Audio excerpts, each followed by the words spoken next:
All right. Hello, my name is Stefan Galvez, and I'm gonna try to explain linked list versus arrays to my mom with no engineering background. So let's start. So what I'm gonna do is I'm gonna explain a little bit about lists and how maybe like the different order of lists matter when it comes to like the purpose of it, like maybe like a to-do list and stuff like that. And well, for the camera, I'm gonna show the page a couple here now because I can't hold both things at the same time. So here we go. So I'm gonna start off with like an introduction to lists. So everyone has a list. You could have like a to-do list or a grocery list, and sometimes the order of the things matter in the list. So let's say like in a to-do list, you have something due on tomorrow, or you can have something due in like a month. So for you, it'd be better if you start on the thing that's due Friday, or sorry, due tomorrow instead of the thing that's due in a month.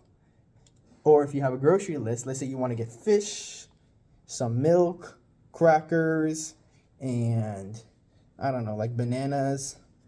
It'd be better if you get the fish last so that it's outside of the fridge less time.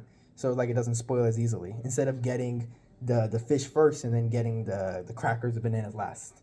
So yeah, so the point is with this is that the order of list sometimes matter. Yeah, sometimes it matters depending on what you want to do. And then other times it doesn't matter at all, the order of the list, but sometimes it does. So that comes to order list. So sometimes lists and coding are no different. So the two lists we're looking at today is arrays versus linked lists. So this is just what I've written so far, and I haven't really written much. I just wrote the grocery list, and I'm gonna have a table here of arrays versus linked lists.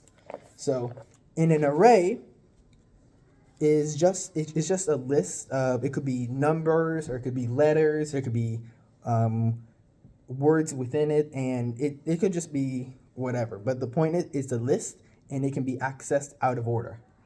So here I'm gonna write it in bracket form, and the first bracket here means the beginning of the list. The beginning of the array, beginning of the list.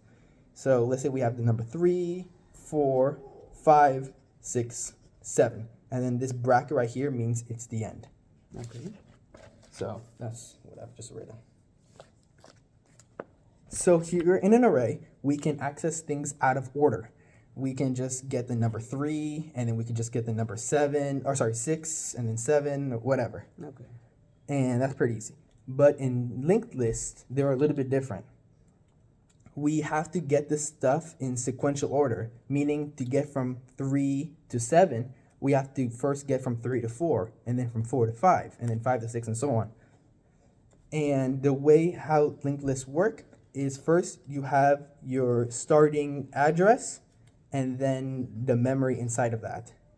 So you can think of that kind of as a house or a mailbox, and the address of that, let's start with house. So like the address of the house, let's say 403 is the address of the house, and the people living inside the house are the Smiths. So the Smiths are very different than the address of the house. Than the number. Yeah. Or you could have a mailbox. Let's say the mailbox number is 500, and you have a check of $1,000 inside the mailbox. So that $1,000 is very different than the number of the mailbox, the number 500. So that is something very important, and something I got confused a lot on. And yeah, so that is super important. The number of it is very different than what is inside of it. Got it. So with linked list, just for reference here, I have just number 4,000, and here I'm going to explain the linked list. So this is the address, and then here is the thing that's stored at it. That's where we're at. So here, let's say, go back to this example here. Mm-hmm. Let's say the address of where we start here is 5,000. Or 500, and what's stored at it is 1,000. So we have it begins at address 500, and what's stored at it is your check of $1,000. So with linked list, you then take what's stored at address 500, and then you go to and what's stored at address 500 is number 1000, and then you go to address 1000 because what's stored at address 500 is the number 1000, and what is stored there is the new address of where you go to next. And what we call this first address, the first thing is called the head node, just because it's the head, and the last one is called the tail. So let's say whatever was stored at 1000 is 2000. So now that new 2000 is the place where we go to next. So this next place we go to is 2000. And we could just keep on going, but how do we know when to stop? So we know when to stop when the next place we want to go to is a 0.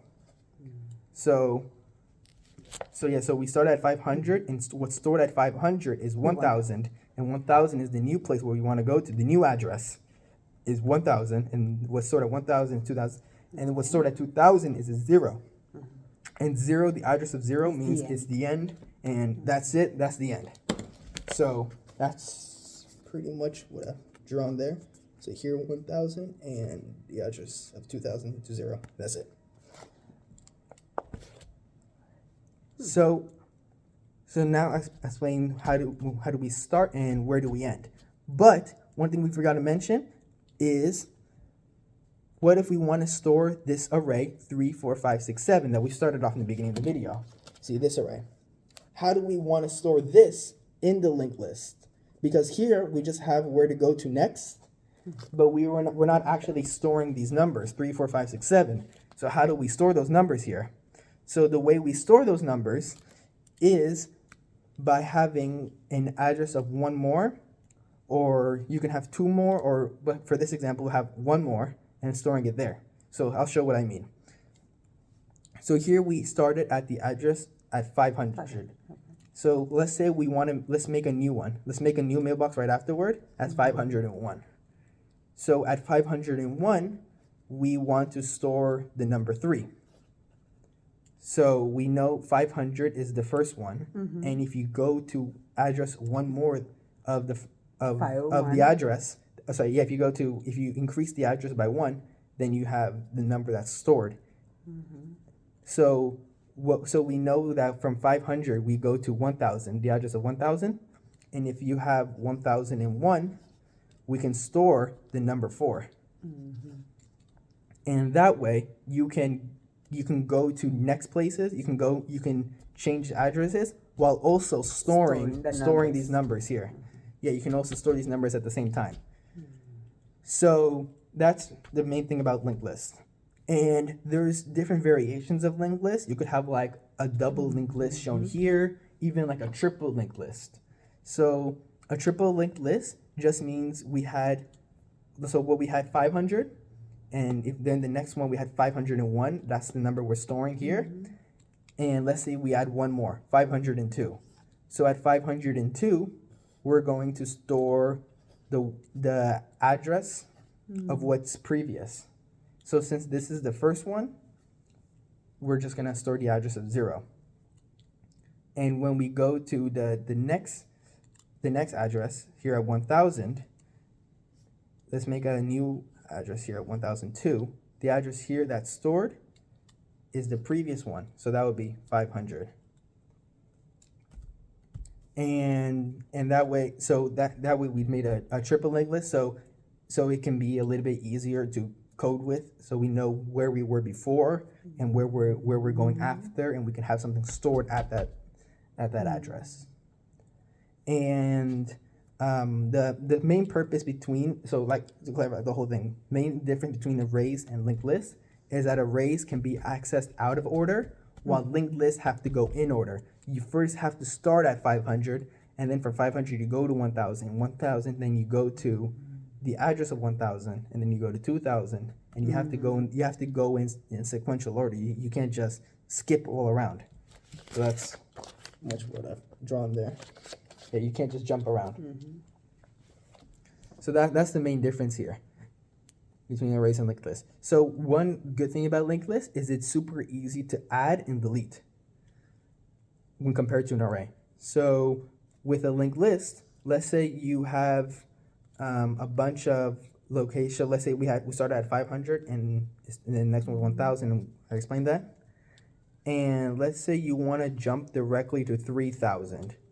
It's super easy. You just change you change 1,000 with 3,000, and now you skip all of this, and then you go directly here to 3,000. So it's super easy to delete by just skipping all of this, by just skipping all that. And it's also super easy to add by changing also what's next, and you could just change right there. And yeah, so any questions? Interesting. Thank you. So one thing I could also mention is it's a little bit different the way you add and delete with linked list depending where it is. So here, since it's the beginning and we want to delete all this, we just change the address of what's stored at the first one, and we go to where we want to go. So here we're 3,000, so we're deleting all of this right here. Because from here. It's giving you this number, and then what's stored at this mailbox, and it's going all the way to 3,000. So that we're deleting all this. But if we want to add 3,000 to here, we can go to 2,000, and instead of it being at 0, we can make this 3,000. So then it goes to 3,000. You change the 0, and then depending on the size linked list, like we had triple linked lists where it shows the number where we're going to the address we're going to after, and the address where we were before. You have to change those out too. So what I mean here is, since this was our last number here from 2,000, this was our last right here, and we add one more. Now we have to make the address of where we go to next here of this 3,000 linked list a 0. A 0, so flag that this is the end. Yeah, so that we're only adding one more, because if we don't add that as 0, then you don't know that. That's the end. There could be a number in here already, and then it goes to the next one, and it just keeps on going. So that's how we guarantee that we only add one number by changing the next one too.